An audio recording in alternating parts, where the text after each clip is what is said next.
Olá, eu sou seu amigo em Jesus. Vamos hoje para mais uma reunião entre você, eu e Jesus. Eu gostaria hoje de falar sobre alguns passos importantes para tomarmos posse das promessas de Deus, que é a vida eterna mediante a fé. Mas antes temos que falar os nomes do Senhor e as suas finalidades. Deus cuida do seu povo quando ele sofre. O nome desse Deus é Yahvé. O Senhor está presente e acessível, perto dos que invocam por livramento, perdão e orientação. Deus adverte, mas no final julgará aqueles que perseguem seu povo. O nome desse Deus é Jeová Tsidkenu. O Senhor é nossa justiça. Deus dará vitória ao seu povo. O nome desse Deus é Jeová Roi. O Senhor é nosso pastor. No capítulo 10 de João, do versículo 10 ao 11, diz assim: o ladrão não vem senão a roubar, a matar e a destruir. E eu vim para que tenham vida, e a tenham com abundância. Eu sou o bom pastor dá sua vida pelas ovelhas. Em toda a Bíblia, nunca houve algum relato que Deus perdeu alguma batalha. É só ter fé e o mundo espiritual começará a se movimentar. O nome desse Deus é Jeová Sabaote, o Senhor dos Exércitos, também conhecido como General dos Generais.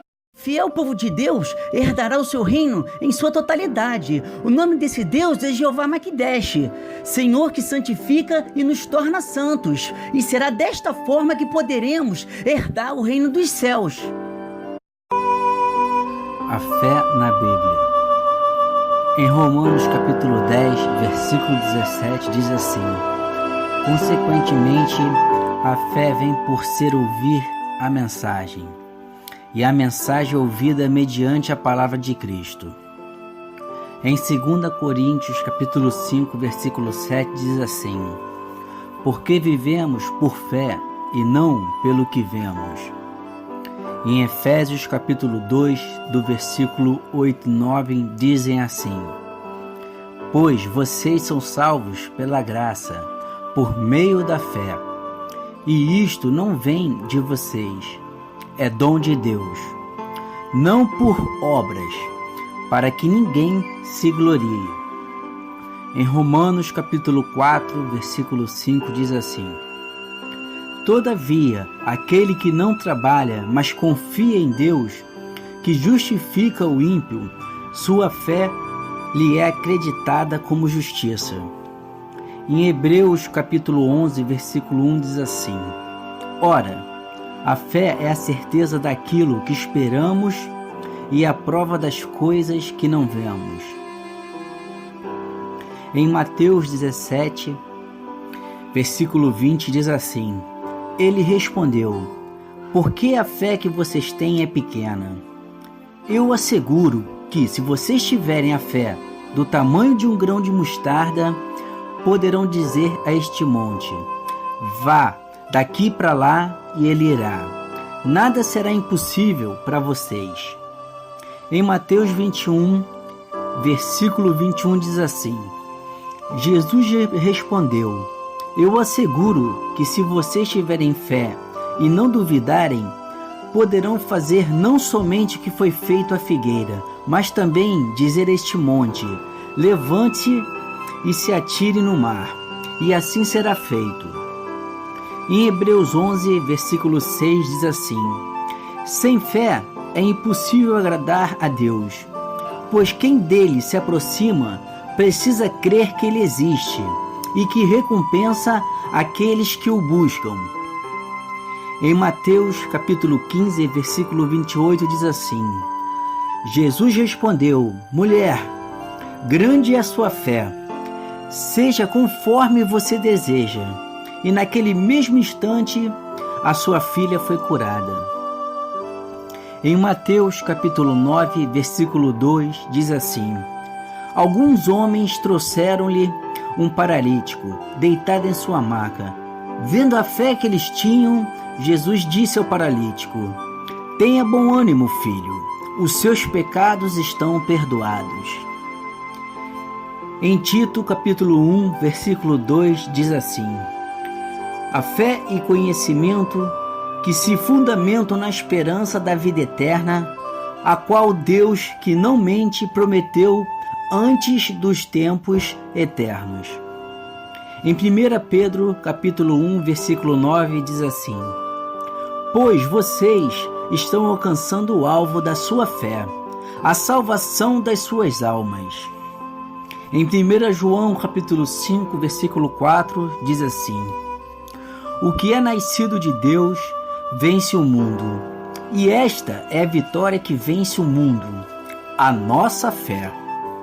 Em 1 Coríntios, capítulo 16, versículo 13, diz assim: estejam vigilantes, mantenham-se firmes na fé, sejam homens de coragem, sejam fortes.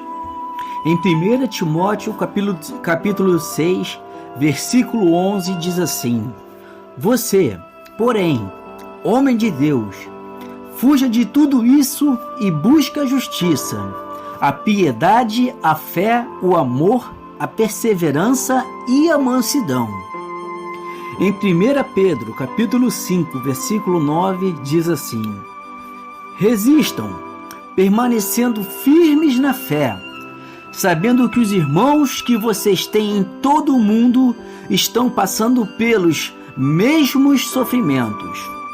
1 Tessalonicenses, capítulo 1, versículo 3, diz assim: lembramos continuamente diante de nosso Deus e Pai o que vocês têm demonstrado, o trabalho que resulta da fé, o esforço motivado pelo amor e a perseverança proveniente da esperança em nosso Senhor Jesus Cristo.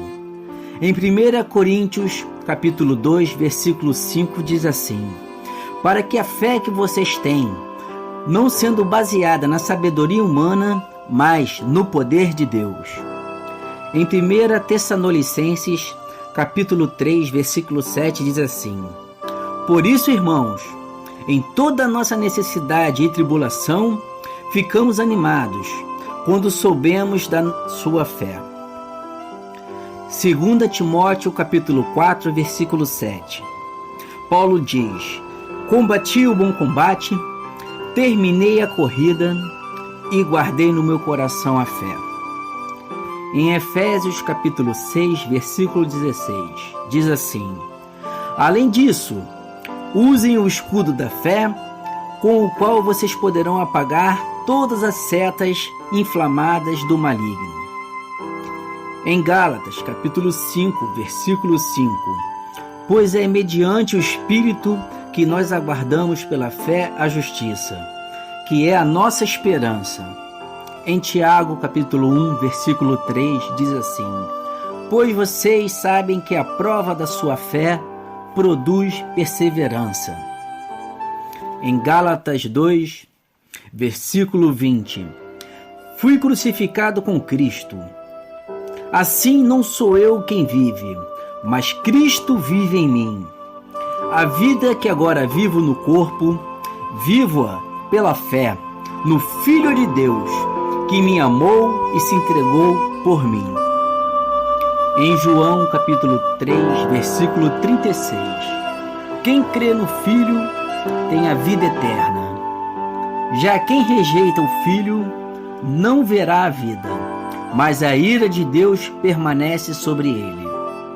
Em João, capítulo 14, versículo 6, Jesus respondeu: eu sou o caminho, a verdade e a vida. Ninguém vem ao Pai a não ser por mim. Sem Deus, não estamos completos e passamos a vida procurando um caminho que nos leva à satisfação. Na busca para completar as nossas vidas, existem muitos caminhos que podemos seguir: religiões, filosofias, estudos, carreiras, prazeres, aventuras, enfim, todas podem afetar o rumo de nossas vidas, mas nenhuma delas leva a Deus. Administrar o tempo para Deus. Em Eclesiastes, capítulo 3, versículo 17, diz assim: eu disse no meu coração, Deus julgará o justo e o ímpio, porque há um tempo para todo propósito e para toda obra. Este versículo diz a respeito de 2 julgamentos: o tribunal de Cristo e o julgamento do grande trono branco de Deus. No primeiro julgamento, somente os cristãos estarão presentes e serão julgados somente pelas suas ações e motivações na terra, e não por seus pecados que foram julgados no Calvário. No segundo julgamento, somente os incrédulos estarão lá. Os 2, em épocas diferentes, incluirão todas as pessoas. O poder da oração de um justo. No livro de Tiago, capítulo 5, versículo 16, diz assim: confessai as vossas culpas uns aos outros, e orai uns pelos outros, para que sareis. A oração feita por um justo pode muito em seus efeitos. A hermenêutica do justo. Baseado na hermenêutica, o justo, com referência aos seres humanos, pode significar um estado de inocência, um atuar conforme a lei e estar em comunhão com Deus. Este último significado Paulo desenvolve especialmente em Gálatas e Romanos. Por meio de Cristo, Deus considera justo perante ele os pecadores que creram. Esse tema também é desenvolvido em Isaías, onde a justiça de Deus se manifesta na sua ação salvadora a favor do seu povo. As citações sobre o justo. No livro de Gênesis, capítulo 6, do versículo 8 ao 9, diz assim: Noé, porém, achou graça aos olhos do Senhor. Noé era homem justo e perfeito em suas gerações. Noé andava com Deus. No livro de Salmos, capítulo 5, do versículo 11 ao 12, diz assim: porém, alegre-se em todos os que confiam em ti, exultem eternamente, porquanto tu os defende. E em ti se gloriem os que amam teu nome, pois tu, Senhor, abençoarás ao justo, circundará da tua benevolência como de um escudo. Salmos, capítulo 11, versículo 5. O Senhor prova o justo, porém ao ímpio e ao que ama a violência, odeia a sua alma. Em Salmos 37, capítulo 21. O ímpio toma emprestado e não paga, mas o justo se compadece e dá. Salmos 37, versículo 25. Fui moço e agora sou velho, mas nunca vi desamparado o justo, nem a sua semente a mendigar o pão. Salmos 37, versículo 29. Os justos herdarão a terra e habitarão nela para sempre. A comunhão com Deus.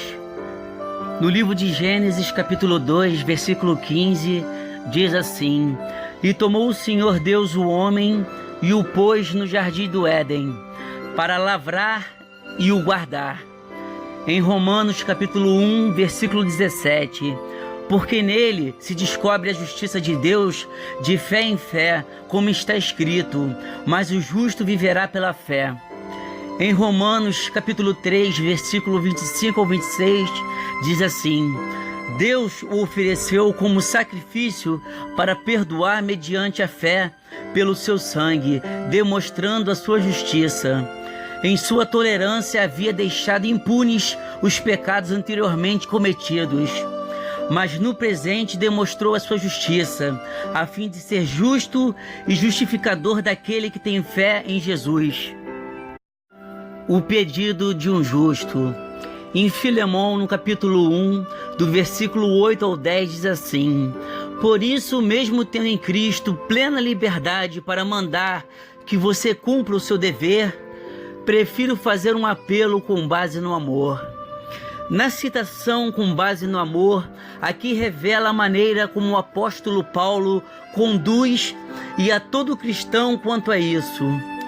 Eu, Paulo, já velho e agora também prisioneiro de Cristo Jesus, apelo em favor de meu filho Onésimo, que gerei enquanto estava preso. Em meu filho Onésimo, essa é a primeira vez que o nome desse homem é mencionado, embora ele seja o motivo da carta. sendo ele propriedade de Filemon, tinha fugido do seu dono para Roma numa distância de 1.500 quilômetros. E esse era um crime muito sério. Depois de chegar em Roma, esse escravo fugitivo, Onésimo, havia entrado em contato com Paulo, tendo entregado seu coração a Cristo.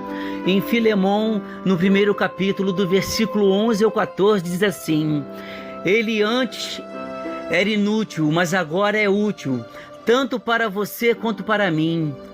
Porque não conhecia o Senhor, Onésimo não havia prestado um bom serviço a Filemon. Aqui neste versículo 11, apresenta o que só Cristo pode fazer: o inútil se tornar útil. Mandou-o de volta a você, como se fosse o próprio coração. Onésimo estava voltando para casa e, de fato, entregando-se, que é o que deveria fazer uma vez aceitado Jesus Cristo. A súplica de Paulo feita a Filemon, que recebe de volta o seu antigo inútil e agora recebe o novo homem útil, na expressão como o seu próprio coração, é o mesmo como se fosse como meu filho. Deus deseja que desfrutemos do nosso trabalho. Em Eclesiastes capítulo 3, versículo 13, diz assim: e também que todo homem coma, beba e goze do bem de todo o seu trabalho. Isto é um dom de Deus. Comer, beber, trabalhar e desfrutar disso indica que o trabalho legítimo é obrigação do homem, mas não é o fim e nem o propósito de sua existência. A fé. Em Romanos 6, capítulo 6, versículo 6, diz assim: pois sabemos que o nosso velho homem foi crucificado com ele, para que o corpo do pecado seja destruído, e não mais sejamos escravos do pecado, pois quem morreu foi justificado do pecado. Ora, se morremos com Cristo, cremos que também com ele viveremos. Em Romanos 6, versículo 11, diz assim: da mesma forma, considerem-se mortos para o pecado, mas vivos para Deus em Cristo Jesus. Os frutos do Espírito. Quando entregamos nossas vidas a Deus, nosso Senhor, e nos mantemos longe do pecado, iremos desfrutar dos frutos do Espírito. No livro de Gálatas, capítulo 5, do versículo 22 ao 25, diz assim: mas o fruto do Espírito é amor, alegria, paz, paciência, amabilidade, bondade, fidelidade, mansidão e domínio próprio. Contra essas coisas não há lei. Os que pertencem a Cristo Jesus crucificaram a carne com suas paixões e os seus desejos. Se vivemos pelo Espírito, andemos também pelo Espírito. As obras da carne. Quando não temos vida com Deus, sempre andaremos nos caminhos enganosos e não teremos uma vida totalmente restaurada. Temos que amargamente viver junto com as obras da carne. No livro de Gálatas, capítulo 5, do versículo 19 ao 21, diz assim: ora, as obras da carne são manifestas: imoralidade sexual, impureza, libertinagem, idolatria, feitiçaria, ódio, discórdia, ciúmes, ira, egoísmo, dissensões, facções, inveja, embriaguez, urgias e coisas semelhantes. E eu os advirto que os que praticam essas coisas não herdarão o reino de Deus. A cereja do bolo. Mas é só para aquele que tem vida fiel com Deus, a promessa de vida eterna. Em 1 João capítulo 2, do versículo 24 ao 25, diz assim: quanto a vocês, cuidem para aquilo que ouviram desde o princípio permaneça em vocês. Se o que ouviram desde o princípio permanecer em vocês, vocês também permanecerão no Filho e no Pai. E esta é a promessa que ele nos fez, a vida eterna. A importância da palavra de Deus. Em 2 Timóteo, capítulo 3, do versículo 15 ao 17, diz assim: porque desde criança você conhece as sagradas escrituras, que são capazes de torná-lo sábio para a salvação mediante a fé em Cristo Jesus. Toda a escritura é inspirada por Deus e útil para o ensino, para a repreensão, para a correção e para a instrução na justiça, para que o homem de Deus seja apto e plenamente preparado para toda boa obra. A importância da oração. No livro de Tiago, capítulo 5, do versículo 15 ao 18, diz assim: E a oração da fé salvará o doente, e o Senhor o levantará. E se houver cometido pecados, serão perdoados. Confessai as vossas culpas uns aos outros, e orai uns pelos outros, para que sareis. A oração feita por um justo pode muito em seus efeitos.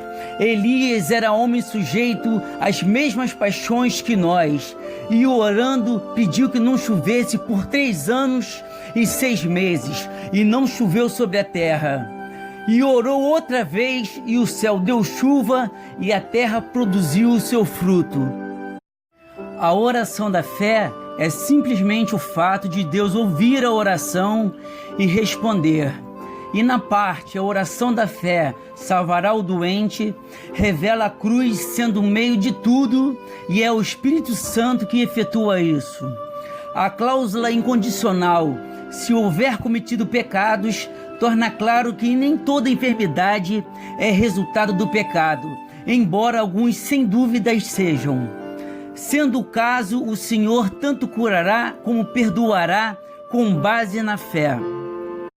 No versículo citado, sobre o grande profeta Elias, que foi arrebatado em vida por Deus, numa carruagem de fogo e que está sujeito às mesmas paixões, foi dito desta maneira sobre Elias pelo Espírito Santo, para que saibamos o que está ao alcance de Elias também está ao nosso alcance.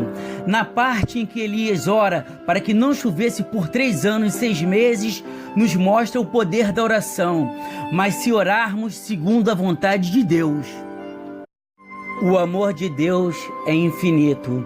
Em João capítulo 3, do versículo 16 a 17, diz assim: Porque Deus amou o mundo de tal maneira que deu seu Filho unigênito, para que todo aquele que crê não pereça, mas tenha vida eterna. Porque Deus enviou o seu Filho ao mundo, não para que condenasse o mundo, mas para que o mundo fosse salvo por ele. A paz que Cristo deixou. No livro de João, capítulo 14, do versículo 26 ao 27, diz assim: Mas o Conselheiro, o Espírito Santo, que o Pai enviará em meu nome, ensinará todas as coisas e fará lembrar tudo o que eu disse. Deixo a paz, a minha paz lhes dou. Não a dou como o mundo a dá. Não se perturbem os seus corações e nem tenham medo. A paz que Cristo nos deixa é sem dúvida uma paz diferente da do mundo.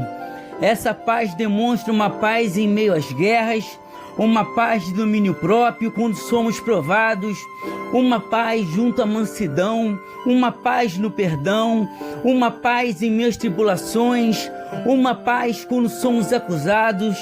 Essa é a paz que só aquele que crê na cruz e no que Jesus fez nela por nós pode ter. A cruz e Cristo. Hoje só é possível obtermos respostas de Deus e até mesmo enfrentar tribulações com a vitória garantida quando depositamos toda a nossa fé em Cristo e no que Ele fez por nós na cruz, na qual, para nos justificar, Jesus pagou um alto preço com seu sangue carmesim, nos lavando de todos os nossos pecados. E Cristo, que é a fonte de onde obtemos o perdão das feridas de nossas almas e a restauração por completa de todas as áreas de nossas vidas para os corações verdadeiramente arrependidos. Um ponto de fé e de esperança para a sua vida. Em 1 Coríntios, capítulo 2, versículo 9, diz assim: Mas como está escrito, as coisas que o olho não viu e o ouvido não ouviu e não subiram ao coração do homem, são as que Deus preparou para os que o amam. A importância do ID. No livro de Marcos, capítulo 16, do versículo 15 ao 16, diz assim: E disse Jesus: Ide por todo o mundo, pregai o evangelho a toda criatura. Quem crê e for batizado será salvo, mas quem não crer será condenado. Neste capítulo de 2 Timóteo, Paulo encoraja os cristãos sobre a oportunidade de pregar em qualquer ocasião, ou seja, oportuna ou inoportuna. Em 2 Timóteo, capítulo 4, versículo 2, diz assim: Pregue a palavra, esteja preparado a tempo e fora de tempo. Repreenda, corrija, exorte com toda paciência e doutrina. O porquê de jejuar. No livro de Marcos, capítulo 9, do versículo 25 ao 29, diz assim: Quando Jesus viu que uma multidão estava se ajuntando, repreendeu o espírito imundo, dizendo: Espírito mudo e surdo, eu ordeno que o deixe e nunca mais entre nele. O espírito gritou, agitou-o violentamente e saiu. O menino ficou como morto, a ponto de muitos dizerem: ele morreu. Mas Jesus tomou pela mão e o levantou, e ele ficou em pé. Depois de Jesus ter entrado em casa, seus discípulos lhe perguntaram em particular: por que não conseguimos expulsá-lo? Ele respondeu: essa espécie só sai pela oração e pelo jejum.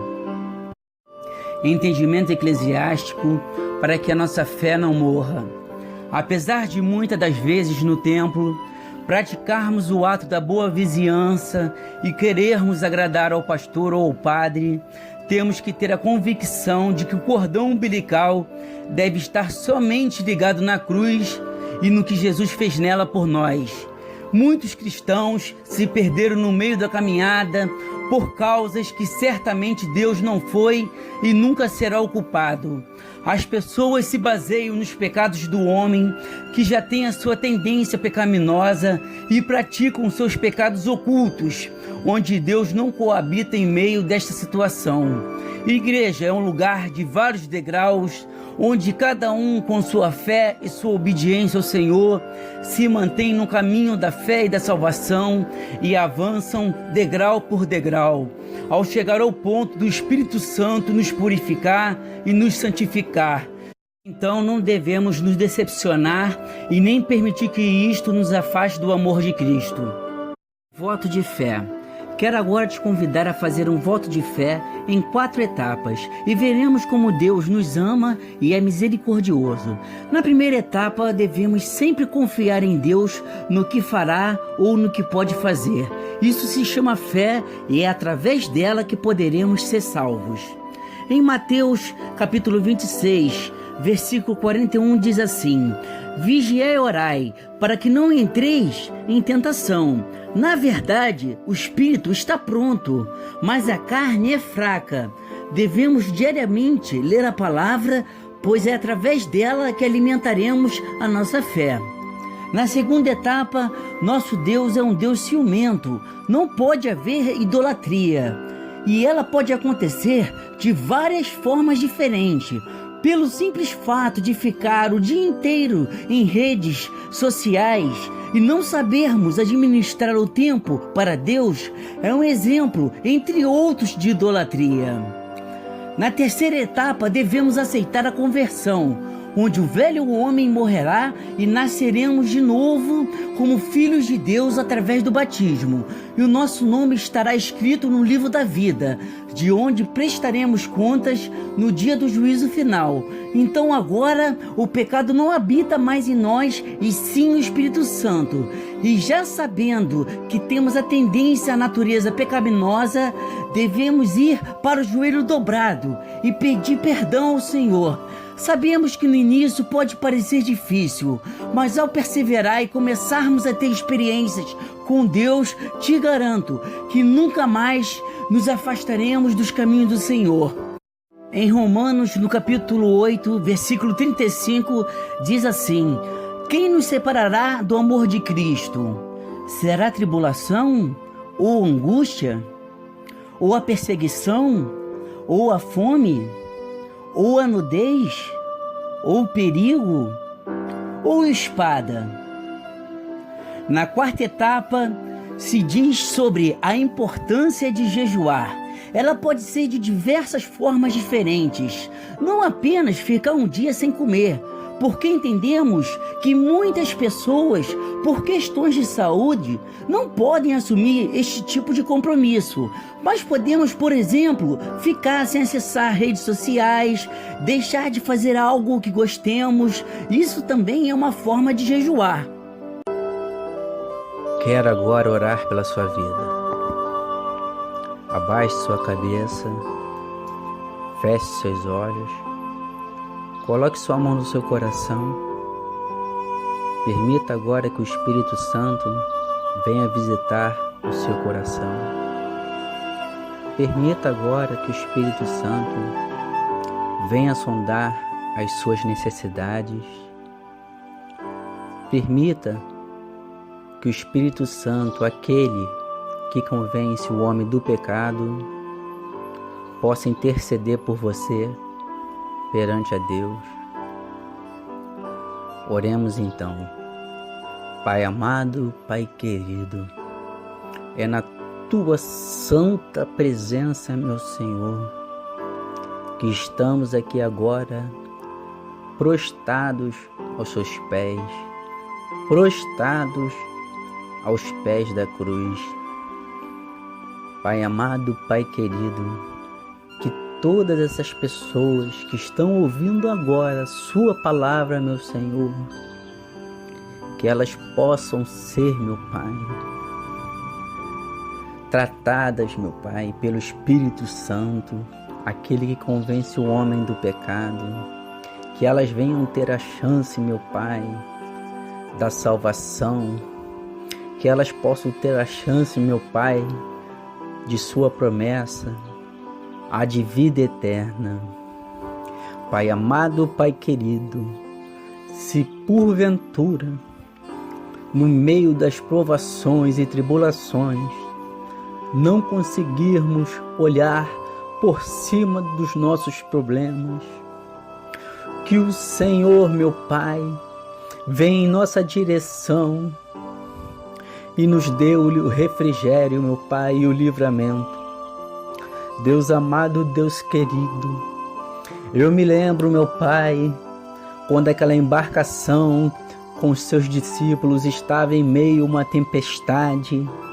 Todos eles se assustaram, Senhor, mas teve um deles, meu Pai, que te enxergou, viu quem era Jesus Cristo e disse: Senhor, é você que está aí? E ele respondeu: sim, e convidou a Pedro a ir até ele, caminhando sobre as águas. E ele foi caminhando sobre as águas, mas chegou a um certo ponto onde ele acabou afundando e esticou o seu braço. E Jesus pegou e levantou e disse: homem de pequena fé, assim somos nós, homens de pequena fé, homens e mulheres que precisam estar nos teus caminhos, porque já estamos cansados de ser enganados, estamos cansados de ser traídos, estamos cansados de ser enganados, estamos cansados, meu Pai, dessa vida mundana, onde nós não temos certezas de nada, onde ficamos preocupados com os nossos filhos na noite, onde ficamos preocupados como será amanhã, mas sabendo que estando na Tua presença, Senhor, as tribulações virão. O Senhor nunca nos tirará das tribulações, das lutas, mas passará a luta conosco. É a história de Sadraque, Mesaque e Abidnego. Eles, por não cultuarem a idolatria, o rei Nabucodonosor mandou acender a fornalha 7 vezes mais e que jogassem esses 3 lá dentro. Houve até um soldado dele que morreu carbonizado por chegar tão perto da fornalha e tão quente que ela estava. Mas daqui a pouco eles perceberam que tinham 4 pessoas dançando dentro da fornalha. E eles disseram uma coisa que vai aumentar a nossa fé agora. Eles dizem: tem 3, que era Sadraque, Mesaque e Abidnego, mas tinha mais um, aquele que se parecia com o Filho do Homem. E ali eles foram libertados e o rei passou a adorar a Cristo, aquele que é o caminho, a verdade e a vida. Então, irmãos, Deus sempre estará nas batalhas conosco, nos livrando e nos dando vitória. E assim te agradeço, já confiando no teu plano. Em nome do Pai, do Filho e do Espírito Santo. Amém.